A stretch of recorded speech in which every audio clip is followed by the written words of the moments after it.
قل هل يستوي الذين يعلمون والذين لا يعلمون إنما يتذكر أولو الألباب أشهد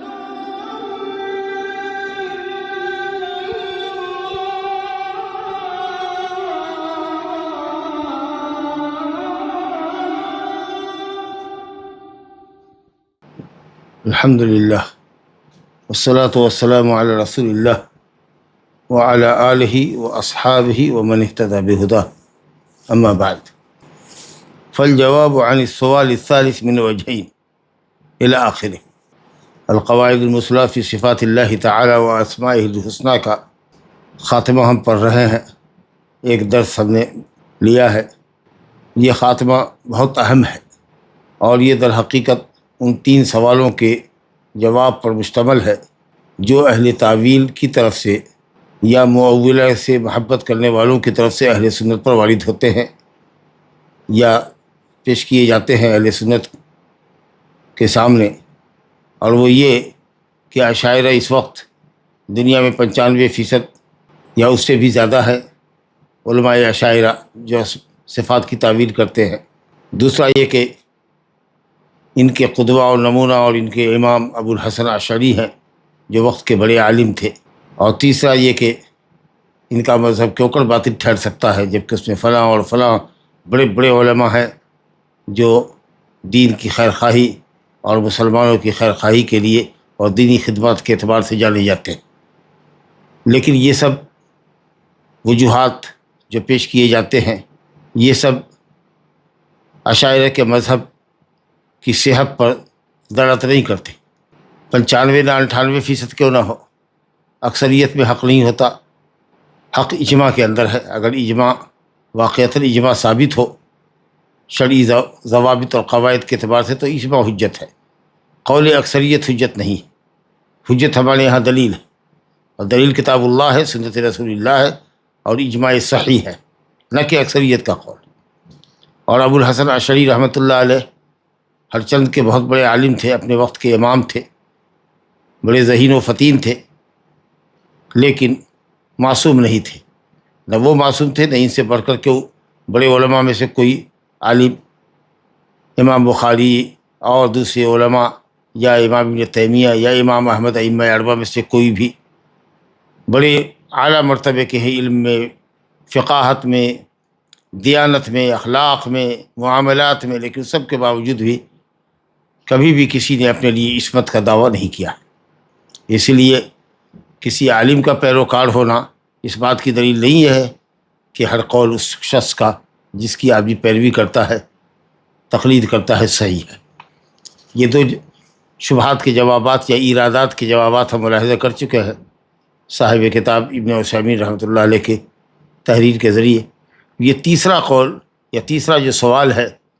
معولہ کی طرف سے یا ان کے مؤیدین کی طرف سے کہ اس میں بڑے بڑے علماء پائے جاتے ہیں، اس کا جواب ہے، اور یہ بہت اہم نقطہ ہے۔ کہتے ہیں اس کے جواب میں کہ تیسرے سوال کا جواب کہ اس میں فلاں اور فلاں اور فلاں بڑے علماء ہیں جو اللہ اور اس کے رسول اور کتاب اور امت کے علماء اور ائمہ اور عوام الناس کے لیے دینی خیر خواہی میں معروف اور مشہور ہے، تو کیوں کر ان کا مذہب باطل ہو سکتا ہے؟ اس کا جواب 2 طریقے سے ہم دیں گے۔ پہلا جواب تو یہ ہے کہ حق رجال اور افراد سے تولا نہیں جاتا، بلکہ رجال اور افراد تولے جاتے ہیں حق کے ساتھ۔ میزان صحیح حق ہے، حق وہ جو کتاب اللہ اور سنت رسول اللہ سے ثابت ہے۔ حق کو ہم آدمی سے نہیں پہچانتے، بلکہ آدمی حق سے پہچانا جاتا ہے۔ اسی لیے کوئی قول صحیح ہو کہ اس کا قائل بہت بڑا عالم ہے،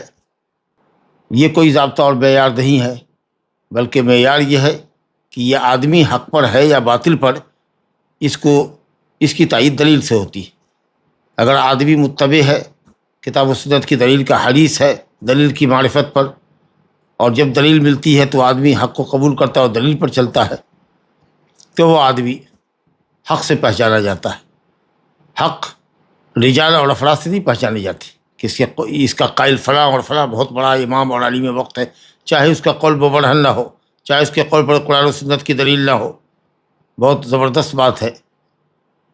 واللہ ایمان اور اسلام کی بات ہے کہ حق افراد سے نہیں تولے جاتے، یعنی ہم حق کو کہنے والوں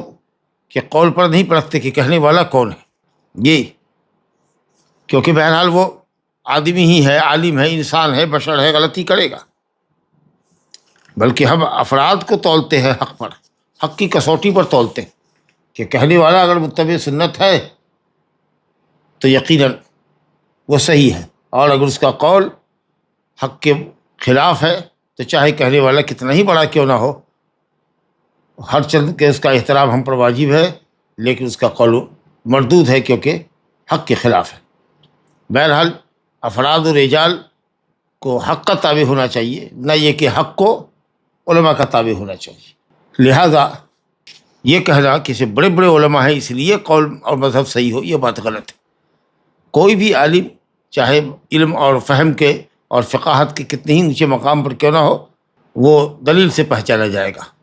افراد دلیل سے پہچانے جاتے ہیں، دلیل قائلین سے نہیں پہچانی جاتی۔ کوئی بھی اگر نہ حق کو کہنے والا ہو، ایک آدمی اگر حق پر ہے تو وہی حق ہے، وہی جماعت ہے۔ میزان صحیح جو ہے وہ حق ہے، حق کی کسوٹی پر جو کھرا اترے گا وہ صحیح ہوگا۔ ٹھیک ہے، استدراک کیا ہے کہ علماء کا، رجال کا اپنا مقام ہے، بڑا مرتبہ ہے، ان کے اقوال قبول کرنے میں علماء کے یا آدمی کے مقام اور مرتبے کا بڑا دخل ہے۔ یہی وجہ ہے کہ ہم عادل شخص کی خبر کو قبول کرتے ہیں، اور فاسق کی خبر پر ہم توقف کرتے ہیں۔ یا ایھا الذین آمنوا ان جاءکم فاسق بنبأ فتبینوا، تحقیق اور تفتیش کر لو، فاسق کی خبر کی نہ تائید کرو نہ تردید کرو، بلکہ اس کی تحقیق کر لو، تحقیق کے بعد جو رزلٹ آئے اس کے حساب سے فیصلہ کرو۔ لیکن بہرحال میزان اور حق کی کسوٹی افراد نہیں ہو سکتے، حق تو حق ہے، قرآن اور سنت جو ہے وہی حق ہے، افراد کسوٹی نہیں ہے۔ لیکن ہاں، مقام علماء کی حیثیت ہے اپنی جگہ۔ اگر کوئی قول آئے کہ امام محمد رحمۃ اللہ علیہ سے یہ قول ثابت ہے، ھذا ما قالہ الامام البخاری، امام بخاری کہتے ہیں، ھذا ما یقولہ شیخ الاسلام ابن تیمیہ، یا اس زمانے میں اگر کہا جائے ھذا ما قالہ سماحۃ الشیخ بن باز اور ابن عثیمین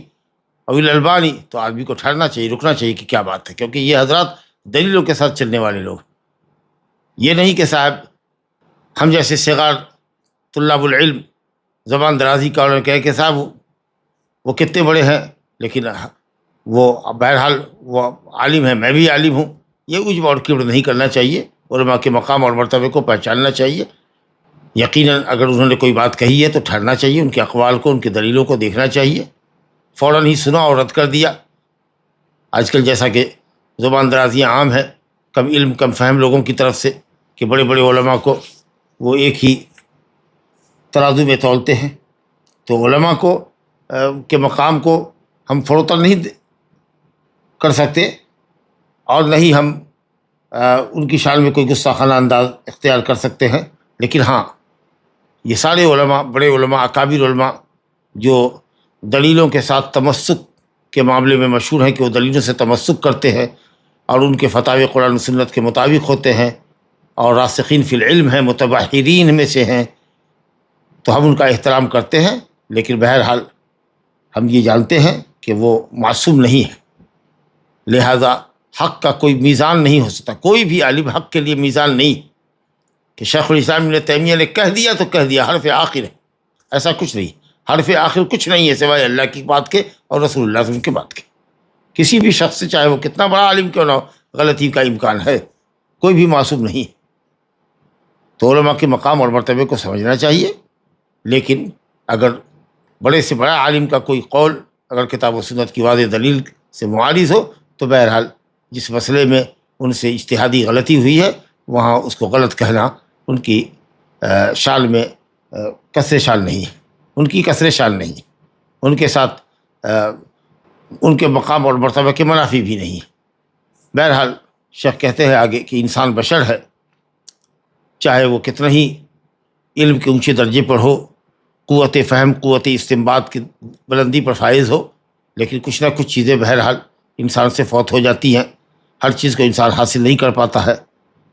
اس میں کچھ نہ کچھ کمی رہ جاتی ہے۔ اور اسی طریقے سے ایک شخص بڑا دیندار ہو، بڑا اخلاق مند ہو، لیکن علم کم ہوتا ہے، فہم کم ہوتی ہے، تو ہر چند کے وہ دین اور تقویٰ میں بہت آگے ہے، لیکن علم میں اور فقاہت میں کمزور ہے، تو اسی کے اعتبار سے اس کے اندر نقص اور ضعف ہوگا۔ تو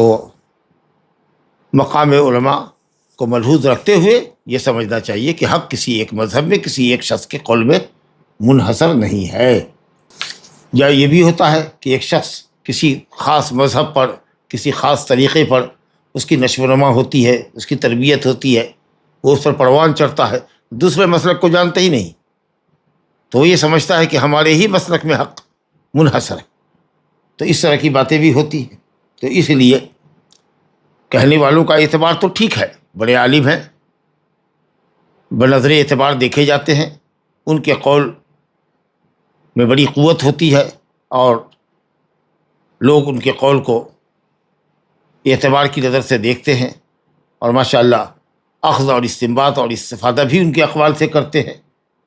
لیکن اس سب کے باوجود بھی ہمارا ایمان اور یقین ہے کہ 100% حق کسی کے قول میں منحصر نہیں ہے۔ اس نے وہی دنیا دیکھی ہے، ہو سکتا ہے کہ صاحب اگر دوسرے مذاہب کے اقوال پڑھتا اور دلیلوں کی چھان پھٹک کرتا تو اس کے سامنے مزید حق کی راہیں آسان ہوتی۔ ایک تو جواب یہ ہے کہ چاہے آدمی کتنے ہی بڑے علم و فہم والا کیوں نہ ہو، لیکن یہ نہیں ہے کہ صاحب حق اسی میں محصور ہے اور اس نے جو کہہ دیا وہ حرف آخر ہے۔ حق آدمی سے یا کہنے والوں سے نہیں پہچانا جاتا، بلکہ آدمی اور علماء حق کہنے کی وجہ سے پہچانے جاتے ہیں، اور ان کے مقام کی رفعت حق کی تائید کی وجہ سے ہوتی ہے کہ وہ کتنا حق لیتے ہیں اور کس قدر دلیلوں پر عمل کرتے ہیں۔ اسی طرح سے اسی اعتبار سے ان کا مقام بلند ہوتا ہے۔ جو لوگ ائمہ فی الدین کہلاتے ہیں، جی امامت فی الدین کے جو بلند مرتبے پر فائز ہوتے ہیں، وہ اس لیے ہوتے ہیں کہ وہ کتاب و سنت کے پیروکار ہوتے ہیں، قول کے اعتبار سے بھی، عمل کے اعتبار سے بھی ہر درجہ دیندار ہوتے ہیں، بااخلاق ہوتے ہیں، اور جب بھی کتاب و سنت کا کوئی قول ان کے قول کے خلاف آتا ہے تو وہ اپنے قول سے رجوع کرتے ہیں اور دلیل کی پیروی کرتے ہیں، تب جا کر کے اللہ تعالیٰ ان کو امامت فی الدین عطا فرماتا ہے اور ان کے اتباع کی کثرت ہوتی ہے۔ تو کوئی شخص اگر اپنے لیے عصمت کا دعویٰ کرے اور یہ کہے کہ بس اسی کے قول میں حق ہے اور دوسرے کے قول میں حق نہیں ہے، تو یہ بڑی نادانی ہوگی اور یہ عجب اور کبر ہے، والعیاذ باللہ۔ دوسرا جواب یہ دیتے ہیں کہ اگر آپ چاہے بڑے بڑے علماء عشائرہ میں کیوں نہ ہوں،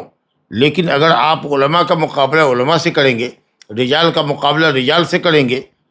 تو عشائرہ میں جتنے بڑے بھی علماء ہوں کسی بھی دور میں، حالانکہ متأخرین علماء ہی کیوں نہ ہوں، علامہ امام ابن حجر عسقلانی ہو، علامہ نووی ہو، علامہ سیوطی ہو، بڑے عالم ہیں، لیکن ان کے وقت میں بھی علماء سلف کے طریقے پر عمل کرنے والے اور مسلک کی اشاعت کرنے والے، سلفی مسلک کی یا سلف کے منہج کی نشر و اشاعت کرنے والے علماء ان سے زیادہ قابل رہے۔ اگر مقابلے کی بات آ جائے تو یقیناً ان میں بھی علماء رہے ہیں بڑے زبردست اور قابل قدر علماء ہیں، اور ان کی کتابوں سے علماء اہل سنت بھی استفادہ کرتے ہیں۔ لیکن اگر مقابلے ہی کی بات ہو تو کہتے ہیں اننا اذا قابلنا الرجال الذين على طريق العشائر بالرجال الذين هم على طريق السلف وجدنا في هذا الطريق من هم اجل واعظم واهدى واقوم من الذين على طريق العشائر۔ کہتے ہیں کہ اگر ہم علماء کا موازنہ علماء سے کریں، رجال کا مقابلہ رجال سے کریں، تو عشائرہ میں جتنے افراد ہیں اگر ان کا مقابلہ سلف کے طریقے پر عمل کرنے والے علماء سے پائے تو اس راستے میں بھی ہم، اس باب میں بھی ہم پائیں گے کہ ماشاءاللہ سلف کے منہج پر کام کرنے والے یا سلف کے منہج کی پیروی کرنے والے علماء زیادہ بزرگ ہیں، علمی اعتبار سے زیادہ مقام رفیع ہے ان کا، اور وہ دین مستقیم پر زیادہ عمدگی کے ساتھ گامزن ہیں اور ہدایت کے طریقے پر زیادہ اچھی طریقے سے چلنے والے لوگ ہیں عشائرہ کے مقابلے میں۔ اب آپ بتائیے کیا کہیں گے ائمہ اربعہ جو اصحاب المذاہب المتبوعہ ہے، جن کے لاکھوں نہیں کروڑوں معتقدین ہیں، ان کے مسلک پر عمل کرنے والے لوگ ہیں، ائمہ اربعہ میں سے کوئی بھی عشائرہ کے مذہب پر تھا؟ جی، اور اس سے آگے اگر بڑھیے تو تابعین کا دور اگر دیکھیے تو تابعین میں کوئی بھی شخص نہیں تھا جو کسی صفت کی تعویل کا قائل رہا ہو، کوئی بھی طریقہ عشائرہ پر نہیں تھا۔ اگر اس کے اوپر بڑھیے، عصر صحابہ کو دیکھیے، عصر خلفائے راشدین کو دیکھیے، تو آپ کو وہاں یہ نظر یہی نہیں ملے گا، صرف ایک عقیدہ ملے گا کہ صاحب کتاب و سنت سے جو نصوص ثابت ہیں، نصوص صفات، ان پر ہمیں ایمان لانا ہے اور اس کو ظاہر پر حقیقی معنی پر محمول کرنا ہے، کیفیت کا علم اللہ کے سپرد کرنا ہے۔ اللہ تعالیٰ کو ہر عیب و نقص سے پاک سمجھتا ہے، لیکن اس کی کسی صفت کا انکار نہیں کرنا ہے، اور صفات کو اس کے ظاہری معنی پر محمول کرنا ہے، اس کی تعویل نہیں کرنی۔ تو اس طریقے سے اگر آپ دیکھیں گے تو سمجھ میں آئے گا کہ صاحب اشاعرہ کے مقابلے میں ہر زمانے میں علماء سلف یا سلفی منہج پر قائم اور گامزن علماء علم اور مرتبے کے اعتبار سے اور ہدایت اور دین مستقیم پر قائم رہنے کے اعتبار سے بڑے اونچے مقام والے ہیں۔ ٹھیک ہے، کہتے ہیں کہ ہم ان علماء کی فضیلت کا، ان کے علمی معیار کا، ان کے وقار کا جو اشعری مذہب کی طرف اپنی نسبت کرتے ہیں، ان کی اسلامی خدمت کا اور اسلام کی طرف سے دفاع کرنے کا انکار نہیں کرتے۔ یقیناً ان میں بہت سے علماء ایسے ہیں جنہوں نے کتاب و سنت کی عظیم خدمت انجام دی، روایت حدیث کی ہے، درایت حدیث کی ہے، اسماء الرجال پر کتابیں لکھی ہے، معانی شروح لکھے ہیں، حدیث کی کتابوں کے شروع لکھے ہیں، رجال پر کلام کیا ہے، لغت پر کلام کیا ہے، فقہ کے مسائل لکھے ہیں۔ جی وہ حریص تھے کہ مسلمانوں کو نفع کیسے پہنچائیں، مسلمانوں کی ہدایت کے حریص تھے، لیکن اس سب کے باوجود اللہ ان کی خدمات کو شرف قبولیت بخشے۔ اس سب کے باوجود بھی اس سے یہ لازم نہیں آتا کہ وہ معصوم عن الخطا تھے۔ جہاں غلطی کی ہے وہاں غلطی کی ہے، اور جو بات انہوں نے صحیح کہی ہے وہ ہم قبول کریں گے، لیکن جہاں انہوں نے غلطی کی ہے وہاں غلطی کی نشاندہی کریں گے کہ ہاں وہ اس باب میں اور اس مسئلے میں غلطی پر ہیں۔ جی نہ یہ کہ صاحب ان بے وقوفوں کے طریقہ سے کہ اگر اسماء و صفات کے باب میں حضرت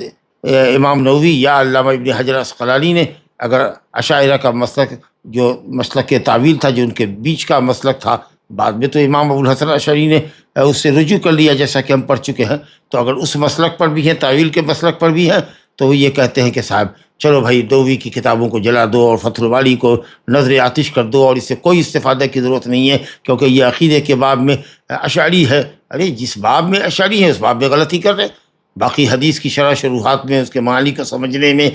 پھر جہاں حدیث کا معنی اگر صفات کی کوئی حدیث آتی ہے اس کی تعویل کرتے کہ یہ تعویل یہاں انہوں نے غلط کی ہے، یہ سلف کے منہج کے خلاف ہے، لیکن حدیث کا معانی اور مطالب بیان کیے ہیں، حدیث کے طرق بیان کیے ہیں، حدیث کی سندوں پر کلام کیا ہے، تصحیح و تضعیف کا کام کیا ہے، آپ اس سے کیسے مستغنی ہو سکتے ہیں؟ لا حول ولا قوت الا باللہ۔ یہ تو وہ عظیم کتاب ہے جس کے تعلق سے آتا ہے کہ امام شوکانی رحمۃ اللہ علیہ سے جب کہا گیا کہ آپ صحیح بخاری کی شرح لکھیے، تو امام بخاری علامہ شوکانی رحمۃ اللہ علیہ نے کہا تھا کہ لا ہجرت بعد الفتح، گویا کہ اب فتح الباری کے بعد کسی اور کتاب کی شرح لکھنے کی بخاری کی ضرورت نہیں ہے۔ گویا کہ یہ تمام میدان میں، تحقیق کے میدان میں، صحیح بخاری کی گفتگو کا کوئی پہلو نہیں چھوڑا جس کو حافظ ابن حجر نے اپنی گفتگو کا موضوع نہ بنایا ہو۔ اور آپ کم پڑھے لکھے لوگوں سے، ٹچ پجیا قسم کے لوگوں سے جی آپ یہ سنیے گا کہ صاحب ان کی کتابوں سے استفادہ جائز نہیں ہے۔ جی افسوس ہے کہ یہ بعض طلاب العلم جو کہ حقیقت یہ ہے کہ طلاب بھی کہلانے کے لائق نہیں ہے، ایسی باتیں کرتے ہیں جو علم اور حکمت اور دانائی کے خلاف بالکل، اور اپنے علم پر جو کچھ انہوں نے پڑھا ہے یا سنا ہے یا سمجھا ہے یا جس کی شاگردی اختیار کر رہے ہیں، اس قدر تعلی اور اس قدر عجب اور کبر کا مظاہرہ کرتے کہ والعیاذ باللہ۔ لا الہ الا اللہ۔ انسان پر واجب ہے کہ وہ اپنے مقام کو پہچانے، اور واجب ہے کہ اگر کسی انسان کی غلطی پر مطلع ہو تو اگر غلطی کرنے والا سامنے ہو یا تحریر ممکن ہو اس سے مراسلت کرنی تو مراسلت کر کے اس سے گفتگو کرے، اور اگر نہیں ہے تو اس کے اوپر رد لکھے۔ اور غلط کہنے والے کے لیے بھی واجب ہے کہ وہ اپنے غلط قول پر اصرار نہ کرے، بلکہ وہ اللہ کی تعریف کرے کہ صاحب چلو اگر ہماری تحریر حق پر ہے تو جس نے ہمارے پر رد کیا ہے اللہ ہم کو جزائے خیر دے گا۔ جی اور اگر ہم غلطی پر ہیں تو کسی نے اگر ہم پہ رد لکھا ہے تو اللہ تعالیٰ اس رد کی وجہ سے لوگوں کو گمراہی سے بچا لے گا۔ تو دونوں طرف سے ہونا چاہیے یہ معاملہ کہ ہماری طرف سے زبان درازی ان لوگوں پر نہیں ہو، اور اگر کوئی آدمی ادب و احترام کے ساتھ کسی بڑے عالم کی غلطی کے اوپر نشاندہی کرے تو اس کو علمی انداز کے اوپر جواب دینا چاہیے، اور اگر حق واشگاف ہو جائے، منکشف ہو جائے، اس کے اوپر حق واضح ہو جائے تو اپنے قول سے پھر جانا چاہیے۔ لا الہ الا اللہ۔ کہتے ہیں کہ علماء اشاعرہ میں ٹھیک ہے بہت سارے لوگ ہیں جن کا قصد بہت ہی اچھا تھا، جس نظریے اور جس عقیدے کے اوپر وہ گئے ہیں قصد اچھا تھا، اگر انہوں نے اسماء و صفات کی تعویل بھی کی ہے تو شریعت کی مخالفت کی نیت سے نہیں، انہوں نے یہ سمجھا اپنے حساب سے کہ وجاء ربک کا معنی یہ ہوگا کہ وجاء امر ربک، تیرے رب کا حکم آیا، تیرا رب نہیں آیا، تیرے رب کا حکم آئے گا۔ تو انہوں نے اپنے حساب سے یہ سوچا کہ اگر رب کی آمد ثابت کریں گے، مجیء ثابت کریں گے، نزول ثابت کریں گے تو مخلوق سے مشابہت ہوگی، تو حسن ظن کے بنیاد پر اپنے حسن ظن کے مطابق انہوں نے اس کی تعویل کر دی۔ یہ بات ٹھیک ہے کہ حق ان پر پوشیدہ رہا اور سلف کے منہج کو انہوں نے چھوڑ دیا، لیکن ہم یہ کہیں گے کہ بھائی آپ کا چاہے جتنا بھی اچھا مقصد رہا ہو، ٹھیک ہے آپ نے قصداً و عمداً شریعت کی مخالفت نہیں کی، آپ نے تعویل کی تو اپنے اجتہاد کے اعتبار سے آپ نے سمجھا کہ تعویل کا مذہب پسند ہے، لیکن صرف حسن قصد سے کہ مشابہت ہوتی ہے، اور یہ جو آپ کے اچھا قصد ہے کہ اللہ تعالیٰ کو ہم ہر چیز ہر عیب سے منزہ اور مقدس سمجھیں، صرف یہ حسن نیت کافی نہیں ہے، بلکہ آپ کو دیکھنا ہوگا کہ صحابہ کرام رضوان اللہ علیہم اجمعین نے، خلفائے راشدین نے کیا سمجھا ہے۔ اور آپ کا یہ قول جو حسن نیت پر مبنی ہے وہ شریعت کی کس حد تک موافقت میں ہے، یا شریعت اس کی کتنی تائید کرتی ہے؟ اگر حسن نیت کے باوجود بھی آپ کا قول شریعت کے مخالف ہے، صحابہ کرام کے منہج کے مخالف ہے، سنت نبوی کے مخالف ہے، اور یقیناً یہ تعویل کا جو مذہب آپ کا ہے یہ سنت کے خلاف ہے، خلفائے راشدین کے، صحابہ کرام، تابعین اعظام، ائمہ اربعہ اور تمام دوسرے لوگوں کے مسلک کے خلاف ہے جو منہج سلف کے پیروکار ہیں، تو رد واجب ہے اور آپ کا قول مردود غلط ہے، چاہے آپ کی حسن نیت کتنی ہی اچھی کیوں نہ ہو، کیونکہ کسی بھی قول و عمل کی درستگی کے لیے ضروری ہے کہ اس کے پیچھے نیت اچھی ہو اور شریعت کی مطابقت ہو۔ رسول اللہ نے فرمایا من عمل عملا لیس علیہ امرنا فہو رد۔ پھر ماشاء اللہ اگر یہ علماء ابن حجر عسقلانی وغیرہ دوسرے جو لوگ ہیں، اگر ہم جانتے ہیں کہ یہ خیر خواہی میں اور حق کی طلب میں سچے ہیں، تو اس مخالفت کا ان کے لیے عذر تلاش کیجیے کہ انہوں نے اجتہاد کیا، اللہ تعالیٰ معاف کرے، درگزر کرے ہم سے بھی، ان سے یہاں انہوں نے درستگی کو حاصل نہیں کیا، یا مسلک ثواب اور درست مذہب کو انہوں نے چھوڑ دیا، یہ ان کے لیے عذر تلاشیے، کچھ عذر دیکھیے کہ حق کی ہدایت نہیں ملی بشرطے، اور بشرطے غلطی ہوتی ہے، یہاں ان سے غلطی ہو گئی، اللہ تعالیٰ ہم سے بھی درگزر کرے، ان سے بھی درگزر کرے۔ ہاں مگر اگر کسی شخص کے متعلق معلوم ہو کہ حق اس پر حق واضح ہو گیا تھا، آپ پھر بھی غلط مقصد کے اعتبار سے شریعت کی مخالفت قصداً کرنے کے لیے وہ اپنی غلطی پر ڈٹا ہوا، تو یقیناً وہ آدمی قابل مذمت ہے۔ لیکن جس آدمی کے متعلق جانتے کہ ماشاءاللہ ناصح تھے اللہ کی کتاب و رسول کی سنت کے لیے، امت کے علماء کے لیے، امراء امت کے لیے، کتاب و سنت کی عظیم خدمت کی، مسلمانوں کے لیے بہت سارے علمی اور دینی اور اخلاقی مواد انہوں نے جمع کیے، تو ان کے لیے آپ ایک اچھا سا عذر تلاش کیجیے کہ اس بات میں غلطی ہو گئی۔ بہت سے لوگوں سے غلطی ہو جاتی ہے، بہت سے لوگ جو منہج سلف پر ہوتے ہیں ان سے بھی بعض مسئلے میں غلط ہو جاتی ہے، کہ اہل سنت میں ایسے لوگ نہیں ہیں جو یہ کہتے ہیں کہ اللہ کے لیے علو تو ثابت کرتے ہیں لیکن عرش کے اوپر مستوی نہیں مانتے، تو کہا جائے گا کہ اس مسئلے میں انہوں نے غلطی کی ہے، جی انہوں نے لیکن اس کی وجہ سے علماء اہل سنت والجماعت سے ان کو خارج کر دیا جائے، یہ بات تو بالکل غلط ہے، یہ نہیں ہونا چاہیے۔ اس کے بعد ایک بات بڑی اہم انہوں نے اٹھائی ہے کہ اگر کوئی یہ کہتا ہے کہ ٹھیک ہے اہل تعویل کا مسلک تو باطل ہے، بالکل منہج سلف کے خلاف، صحابہ تابعین کے خلاف، تو کیا اس منہج کے پر عمل کرنے والے، تعویل کے مسلک کو اختیار کرنے والے کو آپ لوگ کیوں نہیں کافر اور فاسق کہتے؟ لا حول ولا قوت الا باللہ۔ ہم غلطی ان کی تسلیم کرتے ہیں اور کہتے ہیں کہ وہ غلطی پر ہیں اور اس باب میں ان سے غلطی ہوئی ہے، لیکن کفر اور فسق کا فتویٰ دے، یہ بہت بڑا اہم مسئلہ ہے، بہت پیچیدہ مسئلہ ہے۔ کسی پر کفر اور فسق کا حکم لگانا، شیخ کہتے ہیں کہ یہ ہمارے ذمہ نہیں ہے، یہ اللہ اور اس کے رسول کے کام، یہ شرعی حکم ہے جو مبنی ہے کتاب و سنت پر۔ کسی کی تکفیر اور تفسیق کے لیے غائب درجہ تثبت سے کام لینے کی، تحقیق سے کام لینے کی ضرورت ہے، کتاب و سنت کے معیار پر پرکھنے کی ضرورت ہے اس کے قول اور عمل کو۔ کسی کو بھی کافر اور فاسق نہیں کہا جا سکتا جب تک کہ اس کے کفر و فسق پر قرآن و سنت دلالت نہ کرے۔ زبردست بات ہے۔ بظاہر ایک عام مسلمان ہے، نماز روزہ حج زکوٰۃ کر رہا ہے، ظاہر میں ہم یہ سمجھیں گے کہ وہ اسلام پر ہے، وہ اپنی عدالت پر باقی ہے، اسلامی اس کے عدالت فی الدین ہے، یعنی واجبات کو ادا کر رہا ہے، کبائر اور محرمات سے اجتناب کر رہا ہے، بدخلقی سے، فواحش اور منکرات سے بچا ہوا ہے، تو گویا کہ اس کی عدالت باقی ہے، اس کا اسلام باقی ہے، جب تک کہ شرعی دلیل سے ثابت نہ ہو جائے کہ اس کا اسلام زائل ہے، ختم ہے۔ بہرحال تکفیر کے مسائل میں، تفسیق کے مسائل میں کبھی بھی آدمی کو تساہلی نہیں کرنی چاہیے۔ جس کا کفر بالکل صریح ہو، واضح ہو، حجت تمام کر دی گئی ہو، اس پر کفر کا حکم لگانے میں بھی تساہلی نہیں کرنی چاہیے، مداہنت سے کام نہیں لینا چاہیے، اور بغیر سمجھے بوجھے ہوئے کہ بھائی یہ کفر اور تکفیر کے جو قواعد و ضوابط ہیں وہ اس شخص پر صادق آتے ہیں کہ نہیں، اور کہیں موانعات تو نہیں ہیں. تو ان تمام چیزوں کا لحاظ کر کے کچھ بولنا چاہیے. ایسا نہیں کہ بس فوراً حکم لگا دیا کہ صاحب جس نے اللہ تعالیٰ کے اسماء و صفات کی تعویل کی وہ کافر ہے. نعوذ باللہ. کہتے ہیں کہ تساہلی میں دو بڑے محظور لازم آتے ہیں، دو بہت بڑا جرم لازم آتا ہے. ایک تو یہ کہ اگر آپ کسی کو کافر کہتے ہیں بغیر تحقیق اور تثبت کے، تو یہ اللہ پر افترا پردازی ہے. آپ حکم لگانے میں اللہ پر افترا پردازی کا. اللہ نے اس شخص کو کافر نہیں کہا اور آپ کافر کہہ رہے ہیں. اگر آپ کسی چیز کو حلال کہہ رہے ہیں جو حلال نہیں ہے، حرام کہہ رہے ہیں جو حرام نہیں ہے، تو آپ اللہ پر افترا پردازی کرتے ہیں. وَلَا تَقُولُوا لِمَا تَصِفُ أَلْسِنَتُكُمُ الْكَذِبَ هَذَا حَلَالٌ وَهَذَا حَرَامٌ لِتَفْتَرُوا عَلَى اللَّهِ الْكَذِبَ. زبان میں جو آیا، زبان پہ جو آیا، هذا حلال هذا حرام کر دیا بغیر دلیل کے، یہ اللہ پر افترا پردازی آپ نے کی. اور پھر جس شخص کے اوپر کفر کا آپ حکم لگا رہے ہیں اور جو وصف آپ ظاہر کر رہے ہیں، اس میں آپ غلطی کر رہے ہیں، اس پر ظلم اور اعتداء کر رہے ہیں. اس کا مطلب کہ اگر آپ اس شخص کو کافر کہہ رہے ہیں تو آپ اس کا جنازہ نہیں پڑھیے گا. آپ کے لیے اس کے لیے دعائے مغفرت کرنی حلال نہیں ہوگی. اگر آپ اس شخص کے بھائی ہیں تو آپ اس کی میراث کے وارث نہیں ہو سکتے ہیں. اگر آپ سگے بھائی ہیں اور چچا ہے اور آپ نے اس شخص کو کافر کہہ دیا تو آپ اس کے میراث کے وارث نہیں ہو سکتے، چچا وارث ہو جائے گا. تو یہ سب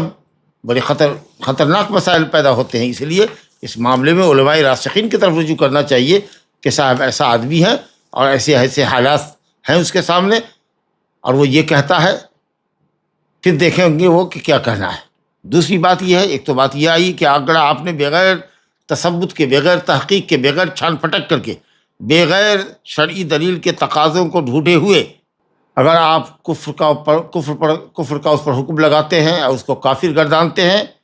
تو حکم لگانے میں آپ نے اللہ رسول پر افترا پردازی کی، اس شخص کو کافر کہا جو اللہ رسول نے کافر نہیں کہا، اور پھر اس محکوم علیہ پر جس پر آپ نے حکم لگایا ہے اس پر آپ نے زیادتی کی. دوسری گڑبڑی یہ ہوتی ہے کہ حدیث میں آتا ہے کہ اگر آپ کسی شخص کو کافر کہتے ہیں جو فی الحقیقت کافر نہیں ہے، وہ کفر سے محفوظ ہے یا اس پر کفر کا اطلاق نہیں ہو سکتا ہے، کچھ ایسے موانعات ہیں کہ کلمہ تو کفر کا کہہ رہا ہے لیکن اس کے باوجود بھی وہ کافر نہیں ہے، کیونکہ ہو سکتا ہے کہ کلمہ بذات خود تو کفریہ ہے لیکن وہ شخص نہیں جان رہا ہے کہ یہ کفریہ کلمہ ہے، اور آپ نے اس پر حجت تمام نہیں کیا، اس کو بتایا نہیں ہے، اور پھر بھی آپ نے اس کو کافر کہا. اور ایسا وہ شخص جو کافر نہیں ہو اور آپ نے کافر کہا، تو حدیث ہے صحیح مسلم میں عبداللہ بن عمر رضی اللہ عنہ کی کہ اگر کوئی شخص اپنے کسی مسلمان بھائی کو کافر کہتا ہے تو دونوں میں سے کوئی ایک تو کفر پہ اوپر ہو جاتا ہے نا، کوئی ایک تو پلٹے گا کفر کے ساتھ. ایک روایت میں ہے کہ اگر آپ نے اس شخص کو کافر کہا اور اگر وہ واقعی کافر ہے تب تو ٹھیک، ورنہ وہ کفر کا کلمہ آپ کی طرف لوٹے گا.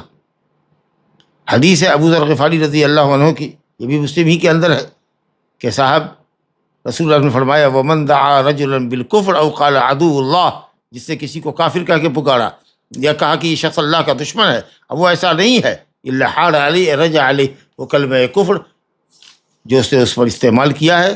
تحقیر میں یا اس کو عدو اللہ کا ہے، وہ کلمہ اس کی طرف لوٹے گا. یہ ایک دوسرا محظور ہے جو کسی کو کافر کہنے سے لازم آتا ہے. وَعَلَى هَذَا، کہتے ہیں اس بنیاد پر جو کچھ آپ نے سمجھا، نتیجہ یہ سمجھ میں آیا کہ یجب قبل الحکم علی المسلم بکفر او فسق ان ينظر فی امرین،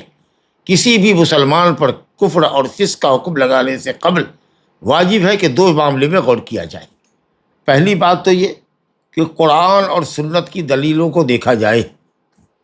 کہ یہ جو قول کہنے والا کہہ رہا ہے یا جو فعل کرنے والا کر رہا ہے، کیا یہ قول اور فعل کفر کو یا فسق کو مستلزم ہے، کیا اس سے کفر اور فسق لازم آتا ہے. کتاب و سنت کی دلیل کی روشنی میں پہلے یہ سمجھنا ہے ہم کو کہ قائل کا یہ قول جس کو آپ کفر کہتے ہیں یا جس کی وجہ سے آپ اس کو کافر کہتے ہیں، جس فعل کی وجہ سے، جس قول کے کہنے کی وجہ سے، جس فعل کے ارتکاب کی وجہ سے آپ اس پر کفر اور فسق کا حکم لگاتے ہیں، دلیل کی روشنی میں، کتاب و سنت کی دلیل کی روشنی میں دیکھیے کہ کیا کتاب و سنت کی دلیل اس قول اور اس فعل کو کفر اور فسق ثابت کر رہی ہے. پھر یہ دیکھنا ہوگا کہ اگر مان لیجیے کہ اس کو کفر کہا بھی گیا ہے، دلیل ہے کفر کی، تو یہ دیکھنا ہوگا کہ یہ کفر مخرج عن الملہ ہے یا کفر دون کفرین ہے، کیونکہ کفر دون کفر یہ عقیدہ ہے اہل سنت کا. عورتوں کے سلسلے میں آپ نے فرمایا نا کہ عورتوں کی بڑی تعداد جہنم میں ہوگی. کہا کیا جلس رکھا انہم لا تکثرن اللعن و تکفرن العشیر، کیونکہ تم لعن طعن زیادہ کرتی ہو اور شوہر کے ساتھ کفر کرتی ہو، یعنی شوہر کی کفر نعمت کرتی ہو، کتنی ہی نعمت سے کیوں نہ نوازے، نعمت کی بوچھاڑ کر دے، لیکن اگر کبھی تمہاری ایک ضرورت پوری نہیں کرتا تو تم اس کی تمام نعمتوں پر اور تمام احسانات کے اوپر پانی پھیر دیتی ہو کہ اس آدمی سے میں نے زندگی بھر کبھی بھلائی نہیں دیکھی۔ ظاہر ہے کہ یہ کفر مخرج من الملہ نہیں ہے۔ سباب المسلم فسوق وقتالہ کفر، ایک مسلمان کو گالی دینا فسق و فجور ہے، بڑا گناہ ہے، اور قتال کرنا کفر ہے۔ بڑے گناہ کے مقابلے میں اس کو کفر کہا گیا ہے، لیکن حقیقی کفر نہیں ہے، کیونکہ اللہ تعالیٰ نے دو لڑنے والے اور دو قتال کرنے والی جماعت کو مسلم کہا ہے، وَإِن طَائِفَتَانِ مِنَ الْمُؤْمِنِينَ اقْتَتَلُوا وَإِن طَائِفَتَانِ مِنَ الْمُؤْمِنِينَ اقْتَتَلُوا، قتال کرنے والے اگر مومنوں کے دو گروپ ہوں تو ان کے درمیان صلح کر لو۔ معلوم ہوا کہ یہ کفر مخرج من الملہ نہیں۔ اسی طریقے سے وَأَمَّا الَّذِينَ فَسَقُوا فَمَأْوَاهُمُ النَّارُ، یہاں پر فسق سے مراد کفر ہے، لیکن إِن جَاءَكُمْ فَاسِقٌ بِنَبَإٍ فَتَبَيَّنُوا أَن تُصِيبُوا قَوْمًا بِجَهَالَةٍ، اگر کوئی فاسق کوئی خبر لے کے آتا ہے اس کی تحقیق کر لو، کہیں ایسا نہ ہو کہ بے قصور آدمی کے خلاف تم کوئی رائے قائم کر لو۔ تو اس لیے یہ دیکھنا ہوگا کہ اگر قرآن و سنت سے وہ کفر ہے اس کا قول و فعل، تو پھر یہ دیکھنا ہوگا کہ یہ کفر اکبر ہے کہ کفر اصغر۔ اس کے بعد دوسری چیز یہ دیکھنی پڑے گی کہ انطباق و هذا الحکم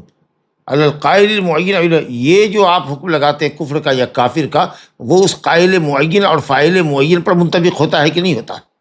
یعنی تکفیر کی شروط اور فسق کے تفسیق کے شروط اس شخص کے حق میں ثابت ہیں کہ نہیں، اور کوئی رکاوٹ تو نہیں ہے، یہ بھی دیکھنا پڑے گا۔ ہو سکتا ہے کہ اس قائل کے اوپر وہ صادق نہیں آتا ہو، کلمہ کفر کا ہے، فعل بھی کفر کا ہے، لیکن وہ شخص کافر اور فاسق نہیں ہے، وہ کہے گا کہ ہم تو نہیں جانتے ہیں کہ یہ کلمہ کفر کا ہے، ہم نے تو کسی سے آج تک نہیں سنا، کسی نے بتایا نہیں کہ ایسا کرنا کفر ہے۔ جی ایک شخص زناکاری کرتا ہے، حرام سمجھتا ہے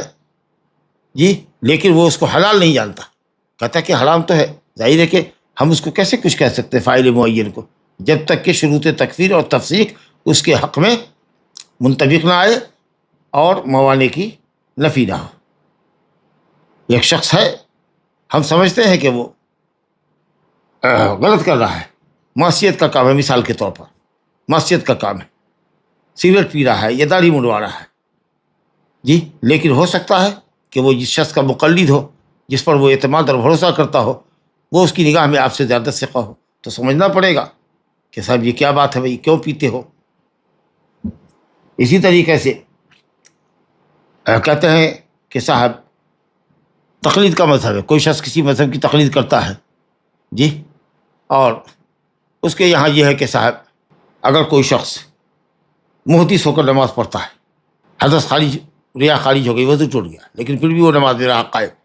تو بعض علماء تو کہتے ہیں کہ یہ دین کا استہزاء، کافر ہو جائے گا، لیکن کچھ علماء کہتے ہیں کہ نہیں، کافر نہیں ہوگا۔ اسی طریقے سے ایک شخص ہے جو گوشت کھا کر کے، اونٹ کا گوشت کھا کر کے وضو کی تجدید کیے بغیر نماز پڑھتا ہے، وہ سمجھتا ہے کہ صاحب اونٹ کا گوشت کھانا ناقض الوضو نہیں ہے،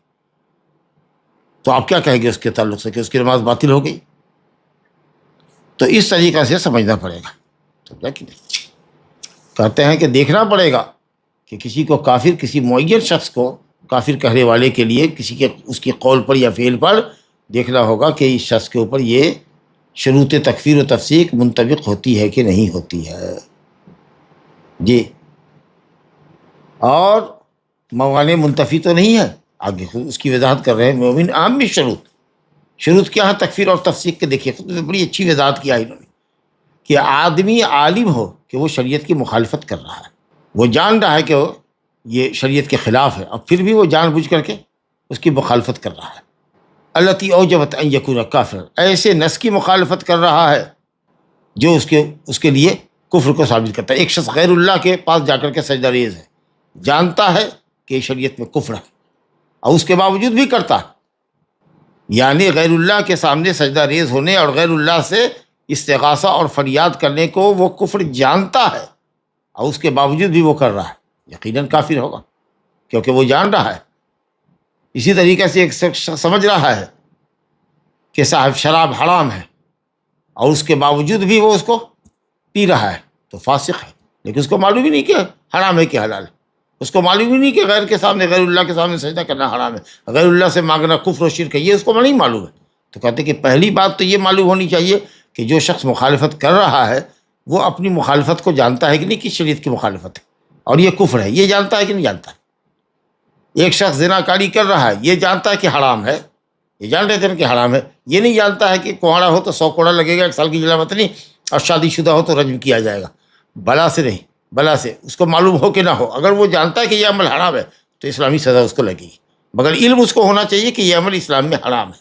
اللہ رب العالمین کہتا ہے کہ علم ضروری ہے۔ اگر کوئی شخص شریعت کی مخالفت کرتا ہے، ایسی مخالفت جس سے کفر یا فسق لازم آتا ہے، تو اس کو مخالفت کا علم ہونا چاہیے کہ وہ مخالفت کر رہا ہے۔ اس کو معلوم ہی نہیں کہ ہمارا عمل مخالف ہے، شریعت کے مخالف ہے، آپ کیسے اس پر کافر اور فاسق کا حکم لگائیں گے؟ رب العالمین فرماتا ہے کہ بہت سی آیتیں قرآن مجید میں، چند آیتیں مثال کے طور پر شیخ نے ذکر کی ہے،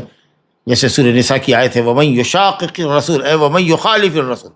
مشاقت کہتے ہیں مخالفت کو، کیونکہ جو آدمی شریعت کی مخالفت کرتا ہے یا کسی کی مخالفت کرتا ہے تو گویا کہ دونوں دو کنارے پر ہوتے ہیں۔ تو مخالفت، جو رسول کی مخالفت کرے، کب؟ من بعد ما تبین له الہدی، یہ اصل شرط ہے، ہدایت واضح ہو جانے کے بعد کہ جو تم کر رہے ہو وہ مخالفت ہے، یہ تم بھی جان رہے ہو کہ یہ مخالفت ہے، اور اس کے باوجود مخالفت کرتے ہو اور مومنوں کے راستوں کی خلاف ورزی کرتے ہو، تو ایسے آدمی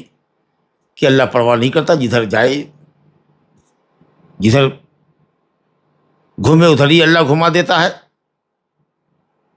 لیکن اس کا ٹھکانہ جاننا ہے۔ تو من بعد ما تبین له الہدی، یہ قید ہے کہ مخالفت علم کے بعد ہونی چاہیے کہ مخالفت ہے، تب وہ مخالفت معتبر ہوگی۔ اگر وہ جانتا ہے کہ یہ مخالفت ہے پھر مخالفت کر رہا ہے، تب یقیناً وہ مخالف ہے۔ اسی طریقے سے قرآن نے کہا وما کان اللہ لیضل قوما بعد اذ ہداہم حتی یبین لهم ما یتقون۔ اللہ رب العالمین کسی بھی شخص کو ہدایت دینے کے بعد اس کو گمراہ نہیں کرتا، یعنی وہ گمراہی یا اس پر گمراہی کا لیول چسپاں نہیں ہوگا جب تک کہ اللہ تعالیٰ اس کے سامنے واضح نہ کر دے ان حقائق کو یا ان چیزوں کو جس سے ڈرنا یا بچنا ان کے لیے ضروری ہے۔ جب تک اللہ شریعت کو ان کے لیے واضح نہ کر دے، حق اس کے سامنے آ نہ جائے کہ واجبات کیا ہیں، محرمات کیا ہیں، جب تک اس کو اس کا یہ علم نہ ہو، اس وقت تک اس کے اوپر ضلالت کا حکم نہیں لگایا جا سکتا۔ اللہ اکبر۔ وما کان اللہ لیضل قوما بعد اذ ہداہم، اللہ تعالیٰ کسی کو گمراہ نہیں قرار دیتا حتی یبین لہم، یہاں تک کہ ان کے لیے واضح کر دے، دو ٹوک طریقے سے واضح طور پر بیان صاف کر دے، ما یتقون، ان چیزوں کا جن سے ان کو ڈرنا ہے۔ ان اللہ بکل شیء علیم۔ اسی طریقے سے اور بھی آیات ہے کہ اللہ رب العالمین کہتا ہے وما کنا معذبین حتی نبعث رسولا، جب تک کسی قوم میں اللہ رسول بھیج کر اپنی شریعت سے ان کو واقف نہیں کرا دیتا، اس وقت کو عذاب نہیں دیتا۔ اس سے جو لوگ فترہ کے درمیان مر گئے، 2 نبی کی مدت کے زمانے میں مر گئے، ان کا معاملہ دنیا میں تو خیر بہرحال اس کے اوپر کفر کا حکم لگے گا جس پر وہ تھے، لیکن آخرت میں ان کا حساب و کتاب ہوگا، ان کا ٹیسٹ ہوگا کہ وہ کہاں جائیں گے۔ اللہ رب العالمین نے نبی اور رسولوں کو بھیجنے کی غرض بتائی لئلا یکون للناس علی اللہ حجۃ بعد الرسل، تاکہ رسولوں کو بھیج دینے کے بعد کسی کے لیے اللہ کے خلاف کوئی حجت باقی نہ رہ جائے۔ اسی لیے اہل علم نے کہا کہ اگر کوئی شخص نیا مسلمان ہوا ہے، اس کو فرائض اسلام کا علم نہیں ہے، اس کو نہیں معلوم ہے کہ ماہ رمضان کا روزہ رکھنا بھی اسلام میں فرض، اگر کوئی کہے کہ نہیں تو میں نہیں جانتا، میں تو نہیں جانتا، اسلام میں روزہ تو نہیں ہے، رمضان کا روزہ 1 مہینے کا روزہ تو فرض نہیں ہے اسلام میں، مجھے پتہ نہیں ہے، ابھی وہ نیا مسلمان ہوا ہے، ظاہر ہے کہ وہ کافر نہیں قرار دیا جائے گا، حالانکہ ایک فریضے کا انکار کر رہا ہے، لیکن ابھی نیا مسلمان ہوا ہے، جب تک کہ اس کے سامنے یہ حقیقت واضح نہ کر دی جائے کہ اسلام کے فرائض کیا ہے۔ اور جہاں تک موانع کی بات ہے کہ موانعات سے بھی معاملہ خالی ہے، تو شرائط منضبط ہونی چاہیے کہ شرائط کفر و تکفیر میں یہ ہے کہ پہلے جو شخص کو جو مخالفت کر رہا ہے اپنے قول و عمل سے، اس کو علم ہونا چاہیے کہ وہ مخالفت کر رہا ہے، دوسرے یہ کہ صاحب اس کو یہ علم ہونا چاہیے، پھر یہ ہے صاحب موانعات نہیں ہونی چاہیے جو کفر اور فسق کے اطلاق سے روکتی ہے، بغیر ارادت منہ، اس کا کوئی ارادہ نہیں ہے، بلکہ جو کر رہا ہے کفر اور فسق کا کام بلا ارادے کے کر رہا ہے، بلا ارادے کے کر رہا ہے، وہ نہیں جانتا کہ یہ کفر اور فسق ہے، اس میں اس کی نیت نہیں ہے۔ اس کی کئی صورت ہو سکتی ہے، ایک شخص ہے مکرہ ہے، مجبور کر دیا گیا ہے کفر کے اوپر، دل کو اطمینان نہیں ہے کہ وہ یہ کرے لیکن مجبور ہے، تو کیا مکرہ شخص کو جو کفر کا کام کرے مجبوری میں گردن پہ تلوار رکھ دی جائے کہ کفر کرو نہیں تو قتل کر دیں گے، ایسے وقت میں وہ کفر کا کلمہ پڑھتا ہے یا کفر کا کام انجام دیتا ہے؟ ہم سب جانتے ہیں اللہ رب العالمین نے فرمایا من کفر باللہ من بعد ایمان، ایمان لانے کے بعد اگر اللہ کے ساتھ کوئی کفر کرتا ہے تو کافر ہوگا. الا من اکرہ قلبہ، الا من اکرہ وقلبہ مطمئن بالایمان، سوائے اس شخص کے جو مجبور کر دیا جائے کفر پر اور اس کا دل ایمان پر مطمئن ہو. لیکن ہاں اگر کھلے دل سے، خوش دلی سے، ارادے کے ساتھ، رغبت کے ساتھ اگر وہ کفر کرتا ہے تو اللہ کہتا ہے فعلیہم غضب من اللہ ولہم عذاب عظیم. اگر کفر کا کام وہ کھلے دل سے کرتا ہے، خوشی سے کرتا ہے، رغبت سے کرتا ہے اور یہ جانتا ہے کہ یہ کفر کا کام ہے، تب جا کر کے وہ آدمی مشرک ٹھہرے گا. تو ہو سکتا ہے کہ کفر کا کام کر رہا ہے لیکن وہ مجبور ہے. ہو سکتا ہے کہ اس شخص نے بیوی کو طلاق دی ہے لیکن زور زبردستی کیا گیا ہے اس کے اوپر، چاقو کی نوک پر اس سے طلاق لیا گیا ہے اور اس نے دستخط کر دیا طلاق کے اوپر. بعد میں جب قاضی کے سامنے عدالت میں حقیقت واضح ہوگی تو اس کی بیوی مطلق قرار نہیں دی جائے گی راجح قول کے مطابق. ہو سکتا ہے کہ شدت غم یا شدت غضب یا شدت فرح کے سبب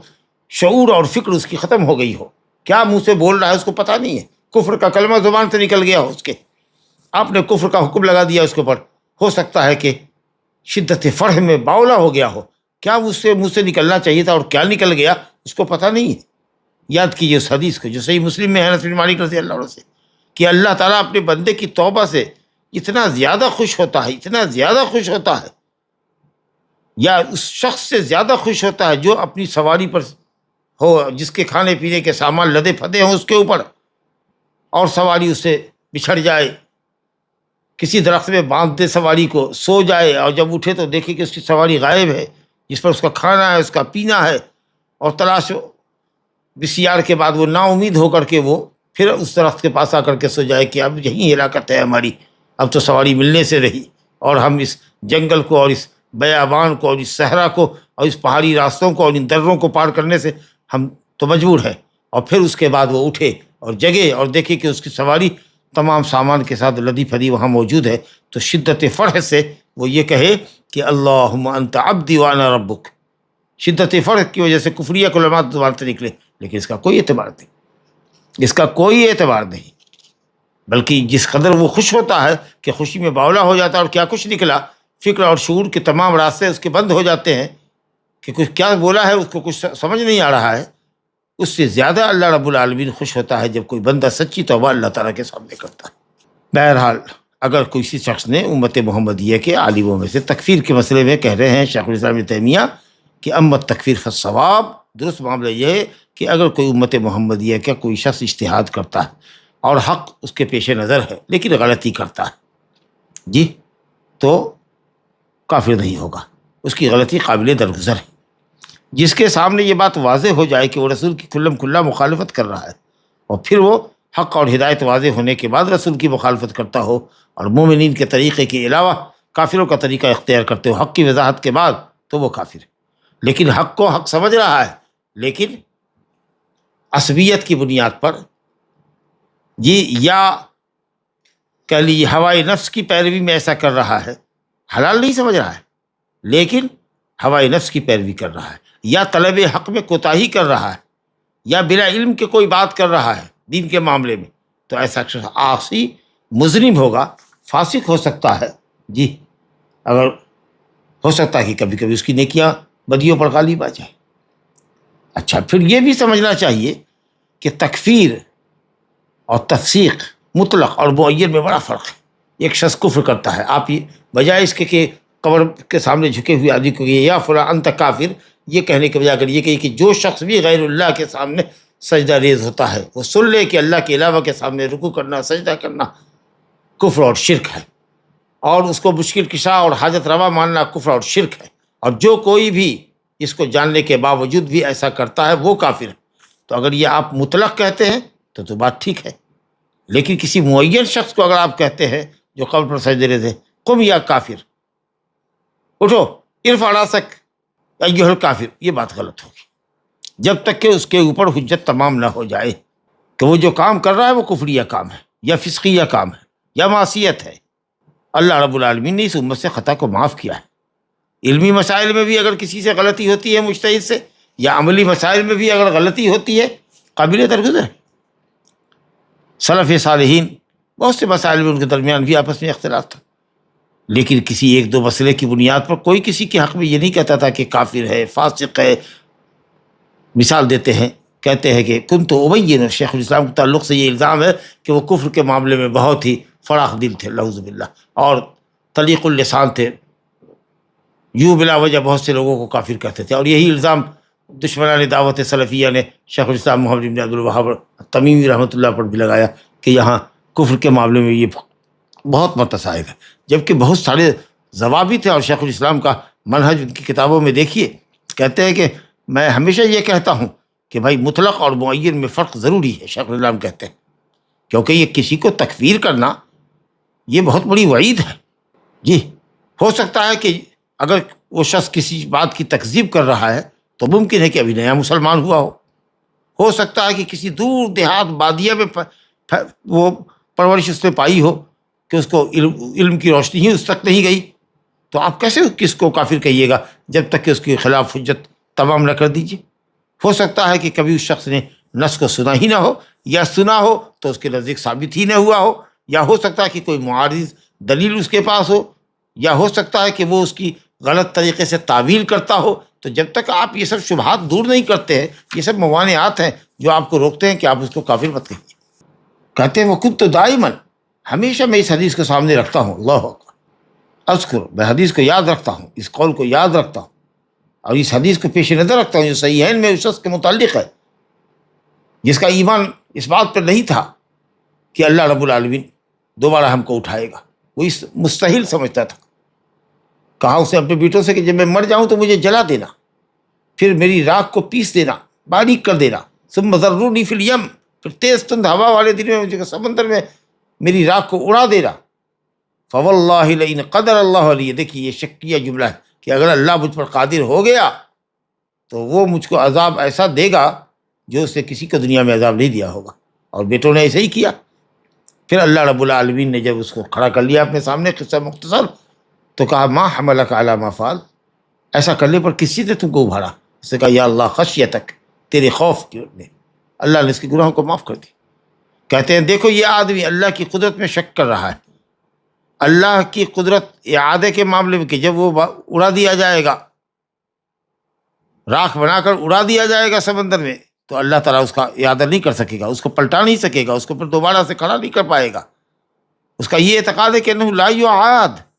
وہ پلٹایا ہی نہ جائے گا۔ یہ بے اتفاق المسلمین یہ عقیدہ کفریہ ہے، لیکن وہ جاہل تھا، نہیں جانتا تھا، حالانکہ فی الجملہ وہ مومن تھا، لیکن اس مسئلے کو نہیں جانتا تھا۔ اتنا جانتا تھا کہ اللہ سزا دینے والا ہے، فغفر اللہ لہ۔ تو آپ بتائیے، جب اللہ رب العالمین اس طرح کے لوگوں کو معاف کر سکتا ہے تو وہ لوگ جو اہل اجتہاد ہیں اور جن کے اندر رسول اللہ صلی اللہ علیہ وسلم کی پیروی کی حرص پائی جاتی ہے، لیکن اجتہادی طور پر انہوں نے غلطی کی، وہ کیوں کر قابل مغتفر نہیں ہے؟ یقیناً وہ ہم ان ایسے لوگوں کے مقابلے میں زیادہ درگزر کے قائل ہے۔ لہذا ضروری ہے کہ قول اور قائل کے درمیان اور فعل اور فاعل کے درمیان فرق سمجھا جائے۔ ہو سکتا ہے کہ ایک قول کفریہ ہو، ایک فعل کفریہ ہو، لیکن ضروری نہیں کہ اس کفریہ قول کا قائل اور کفریہ فعل کا فاعل کافر ہے۔ اس لیے کہتے ہیں کہ بہت سارے ضوابط ہیں، اس لیے ضروری ہے کہ کسی بھی شخص کے متعلق کافر کا حکم نہ لگایا جائے جب تک کہ اس کے حق میں شروط تکفیر نہ پائی جائے اور موانع منتفی نہ ہو، موانع پائی نہ جائے، موانع رکاوٹیں جو ہے وہ بھی ختم ہونی چاہیے، کوئی رکاوٹ نہیں ہونی چاہیے۔ جیسے کوئی کہے کہ خمر یا ربا حلال ہے، ابھی نیا مسلمان، اس کو نہیں معلوم کہ خمر حرام ہے، ربا حرام، یا دور بادیہ میں پلا بڑھا ہے جہاں تک اسلام کی روشنی نہیں گئی ہے، یا کوئی کلام اس نے سنا اس کا انکار کیا، نہیں ایسا تو نہیں ہے، یہ بات تو قرآن کی نہیں ہے، یہ تو بات تو حدیث کی نہیں ہے۔ بہت سے سلف صالحین کچھ چیزوں کا انکار کرتے تھے جب تک کہ یہ بات ثابت نہیں ہو جاتی تھی ان کے پاس کہ اللہ رسول کا قول ہے۔ تو بہرحال ایسے لوگوں کو کافر ہم نہیں کر سکتے جب تک کہ رسالت سماویہ کی روشنی میں، اور خاص کر کے آخری شریعت جو اللہ کی ہے قرآن و سنت کی شکل میں، یا اجماع امت جو ثابت اجماع ہو، اس کی روشنی میں اس کے خلاف حجت نہ قائم کر دی جائے۔ لئلا یکون للناس علی اللہ حجۃ بعد الرسل، رسالت کی روشنی میں اس پر حجت قائم کرنا ہے، ورنہ اللہ تعالیٰ نے خطا اور نسیان اس امت سے معاف کیا ہے۔ لہٰذا کبھی کبھی ہو سکتا ہے کہ کوئی فعل کوئی قول کفر و فسق ہو، لیکن لازم نہیں آتا کہ ہر کفر کا کہنے والا اور ہر کفر کا کرنے والا کافر اور فاسق ٹھہرے۔ ہو سکتا ہے کہ شرط تکفیر وہاں نہیں پائی جاتی ہو، شرط تفسیق نہیں پائی جاتی، ہو سکتا ہے کہ کوئی رکاوٹ ہو جو اس کلمے کے اطلاق سے اس کو کافر ہونے سے روک رہی ہو۔ تو ان باتوں کو بہت زیادہ سمجھنے کی ضرورت ہے۔ آخر میں کہتے ہیں کہ مومن پر لازم ہے، شیخ فرماتے ہیں کہ فعل المومن، شیخ الاسلام کی عبارت ختم ہو گئی، کہتے ہیں فعل المومن، مومن پر لازم ہے کہ اپنے اعتقاد اور عمل کی بنیاد کتاب و سنت کو بنائے اور انہی سے روشنی حاصل کرے اور انہی کے طریقوں پر چلے۔ یہی صراط مستقیم ہے جس کو اختیار کرنے کا اللہ نے حکم دیا ہے، وَأَنَّ هَذَا صِرَاطِ مُسْتَقِيمٌ فَاتَّبِعُوهُ، یہی میرا راستہ سیدھا راستہ ہے جس کی پیروی کرو، یعنی جو ہم نے بیان کیا، واضح کیا، یہ قرآن اور حدیث ہے۔ اور دوسرے سبل جو بدعات کے ہیں ان راستوں کی پیروی نہ کرو ورنہ اللہ کی سیدھی راہ سے بھٹک جاؤ گے۔ یہ اللہ کی وصیت ہے تاکہ تم اس پر عمل کر کے متقی ہو سکو، شرک سے اور بدعت سے بچ سکو۔ اگر کسی شخص نے اپنا کوئی عقیدہ یا کوئی اپنا علم کسی خاص معین مذہب پر رکھا ہے اور دیکھے وہ کہ نصوص کتاب و سنت اس کے خلاف ہے، تو ہرگز وہ تعصف اور تکلف سے کام نہ لے کہ نصوص کتاب و سنت کو کی بے جا تعویل کرے اور اپنے مسلک کو بچانے کی کوشش کرے۔ کتاب و سنت کو کبھی بھی کسی امام کے قول کے تابع نہ کرے، بلکہ لوگوں کو چاہیے کہ کتاب و سنت کے تابع ہوں۔ امام بناؤ قرآن اور حدیث کو، نہ کہ قرآن اور حدیث کو تابع بناؤ عالموں کے۔ یہ اصحاب الہوا کا طریقہ ہے، اصحاب الہوا کا طریقہ ہے جو کتاب و سنت کو اپنے ہوائے نفس کے تابع کرتے۔ جو لوگ ہدایت کی پیروی کرنے والے ہیں وہ اپنی رائے کو کتاب و سنت پر پیش کرتے ہیں، تائید جب ہو جائے تو لیتے ہیں، مخالف دلیل قول کو چھوڑ دیتے ہیں۔ اللہ نے فرمایا وَلَوِ اتَّبَعَ الْحَقُّ أَهْوَاءَهُمْ، مگر حق لوگوں کی خواہشات کی پیروی کرنے لگے، اگر حق لوگوں کی خواہشات کی پیروی کرنے لگے، حق کو خواہشات کا پابند کر دو، حق کو خواہشات کا پیرو بنا دو، حق کو اپنی خواہشات کے پیچھے لگا دو جی، اور حق کو اوپر رکھو، ہوائی نفس کو اوپر رکھو اور حق کو نیچے رکھو۔ ہوائی نفس اوپر ہو اور حق نیچے ہو، ہوائی نفس آگے ہو حق پیچھے ہو، تو زمین اور آسمان بگڑ جائیں گے۔ لا الہ الا اللہ۔ تو لوگوں کے آپ طریقوں کو اگر دیکھیے گا تو بھات بھات کے لوگ آپ کو ملیں گے، کس طرح سے متعصب اور متصلب اور سخت لوگ ہیں اپنے عقیدے اور منہج میں، والعیاذ باللہ۔ تو کتاب و سنت کی دلیل کا پابند ہونا چاہیے۔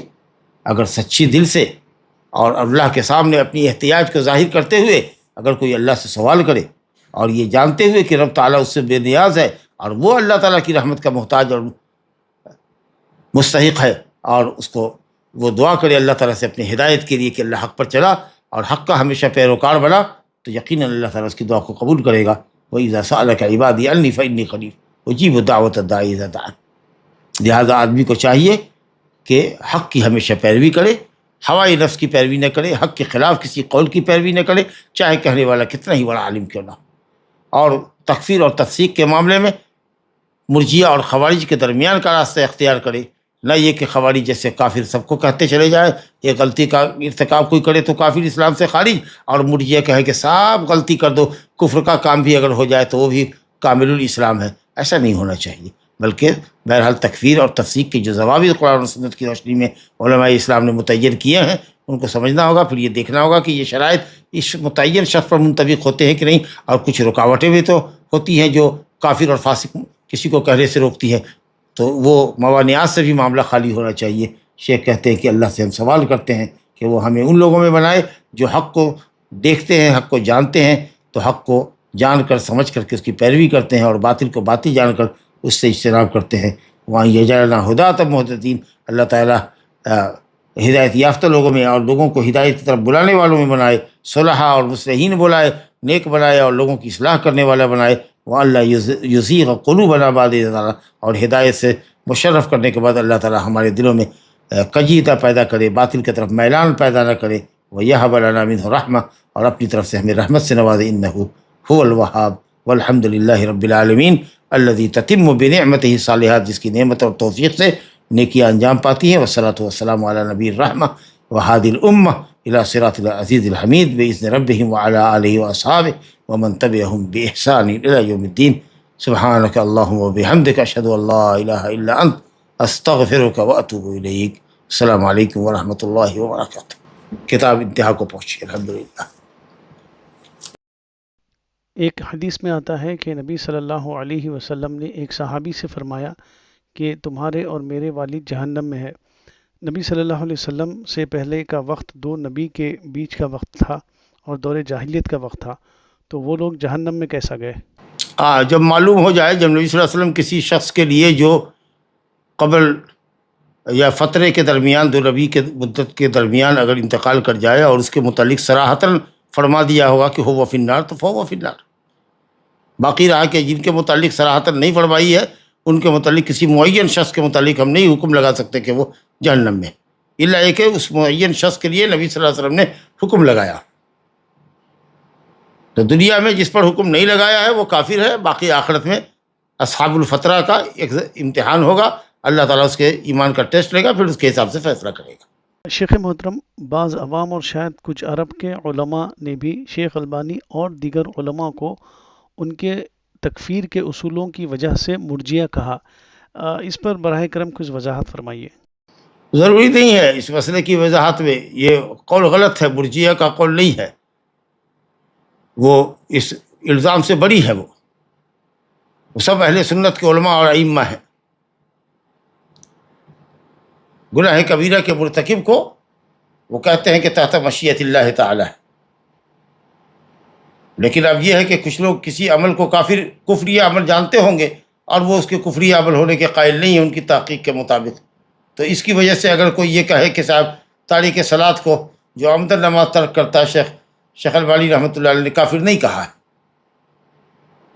کہا کہ وہ بھی سنگین گناہ میں ہے، گناہ میں سنگین ترین گناہوں کے اندر ہے، اللہ تعالیٰ کی مشیت کے تحت ہے۔ تو کسی بھی شخص کو اس کے کسی قول سے پرکھنا اور اس پر مرجئہ کا حکم لگانا یہ غلط ہے، جب تک کہ اس کے عقائد اور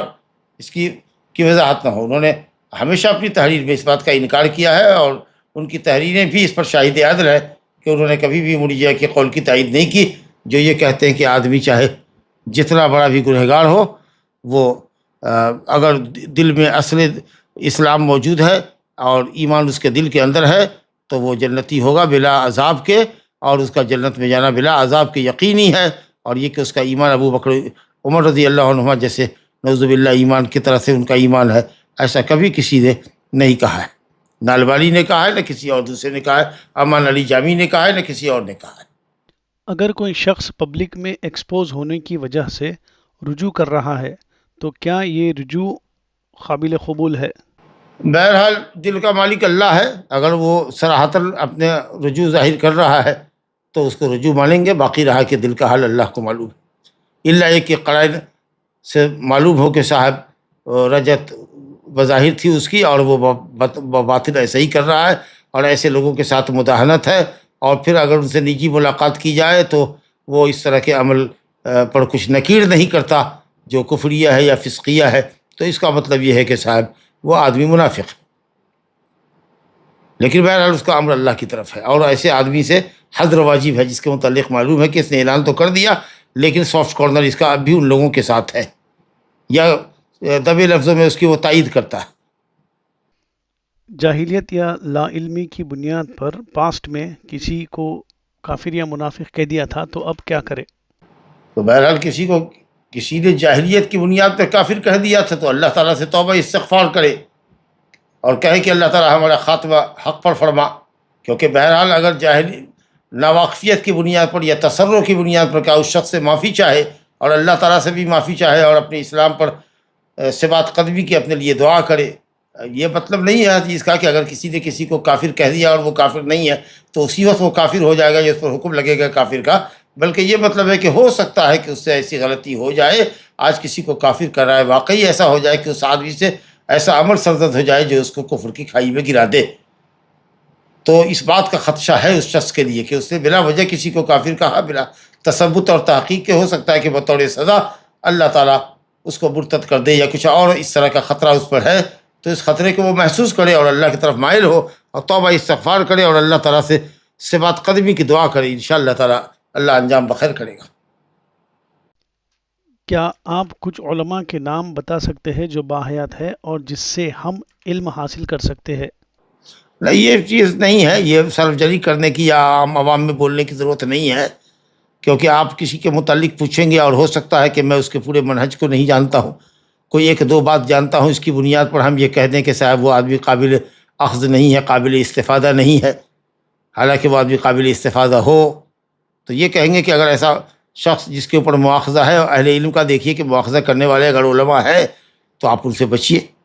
لیکن بھلا کون آدمی ہے جس پر کوئی مواخذہ نہ ہو؟ کسی بھی مسئلے میں، ایک دو مسئلے میں اگر یہ منہج سلف کی خلاف ورزی کر رہا ہے، اس کے پاس کچھ شبہات ہیں، کچھ دلائل ہیں، تو اہل علم اس سے نقاش کریں، بحث کریں، یہاں تک کہ حق اس پر واضح ہو جائے۔ لیکن بہرحال ایک دو مسئلے میں اختلاف کی وجہ سے آدمی دائرہ اہل سنت والجماعت سے خارج نہیں ہوتا ہے، البتہ ہاں جس مسئلے میں غلطی اس نے کیا ہے اس مسئلے میں وہ غلطی پڑا ہے،